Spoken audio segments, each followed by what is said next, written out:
And what about other cities like Dallas or Houston? How much is the salary, for example, in Dallas or in Houston? You have an idea? They're paying. I think in Dallas they get $40,000 a year. San Antonio's $28,000 a year. I think Houston is another. They're 40.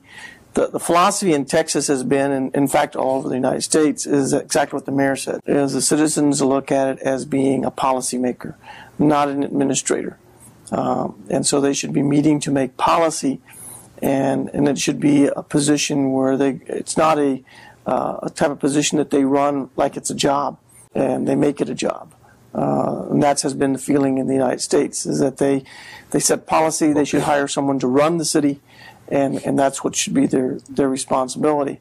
The mayor didn't want to say how much time he spends, but he spends anywhere between a minimum of 20 hours a week to as much as sometimes 40 hours a week on city business. I mean, it's just like now he's doing something and he's not at his office. Yesterday we met for 2 hours on some other issues. After this, we're going to the Civic Center. We have an event at the Civic Center he's going to be at.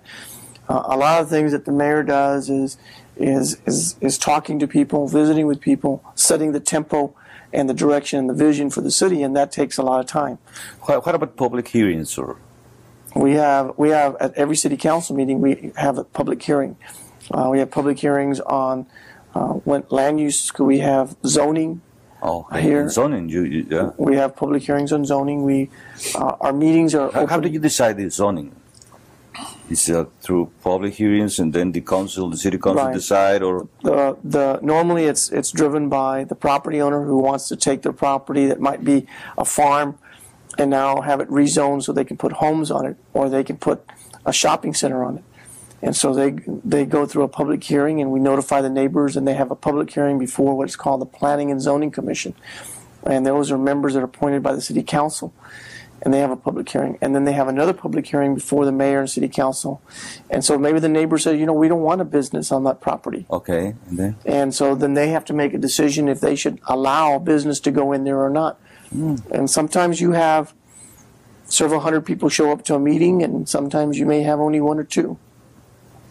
The big difference, in my mind, between the Mexican philosophy of business or of conducting municipal business and the American is the concentration of power.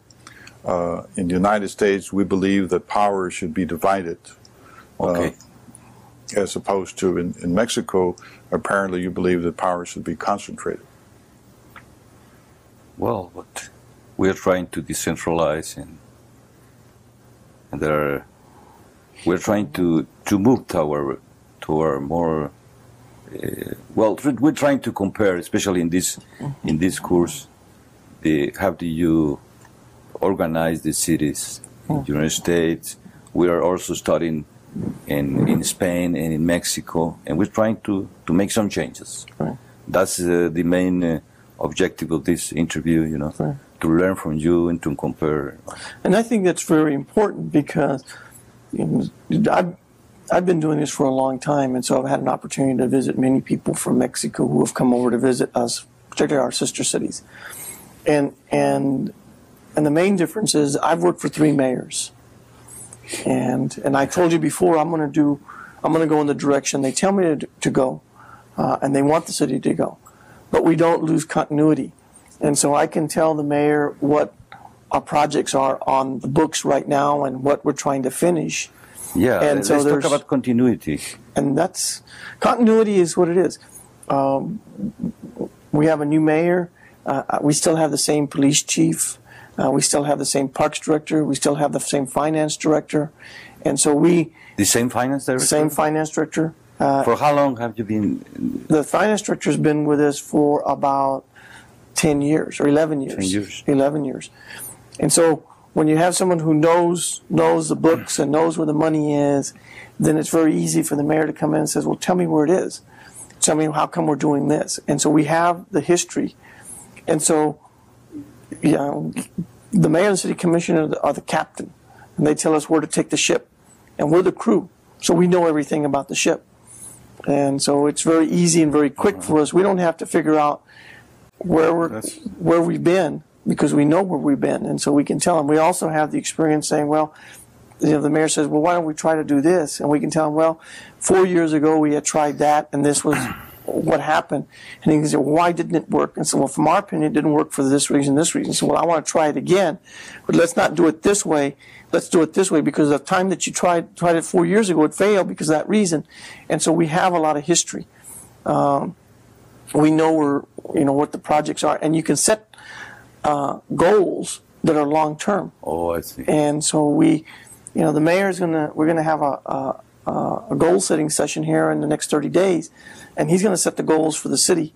And some of the things that he's gonna tell us that he wants to do may take 4, 5, 6 years to go, and he may decide not to run in 4 years. But some of the things that he sets in place will continue to go on. You will continue the long-run goals. The long-term goals. And so we try to focus on how many directors do you have in the I have 23 directors. 23 directors. Right.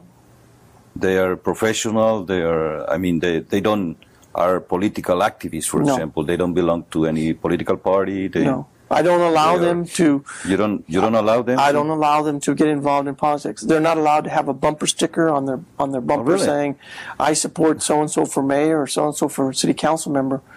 And if they do, then they're not going to work here. But what about the city councilor? They belong to some political party or the city council? The city council. Yeah, they do. They can do what they can do. They can do it, but not my director. Not the directors. Not the director, because what happens is, let's say I have the director of police or director of finance who was supporting the person that was running against Mayor Cortez, and he lost and Mayor Cortez won, and so now my director of finance is going to come, my police chief is going to come, and he's going to talk to the mayor about this or that, and the mayor's going to say, wait a minute, I have no confidence in you because of your lack of good judgment. That's right. That's right. But what about if the mayor? Well, you have some friends. Maybe you would like to appoint some of your friends as a new director of finance or something like that. No, we are not allowed to do that, or no, we can, and I could use influence on Mike, the city manager, to try to hire somebody, but I think that would violate the basic principle of that division of power. See, and that's where we feel that gives us our strength. That we want philosophy. We want that's very interesting. The best qualified, the best product, the best thing to dictate the decision. You've been a mayor for, you say, 6 months? 6 months.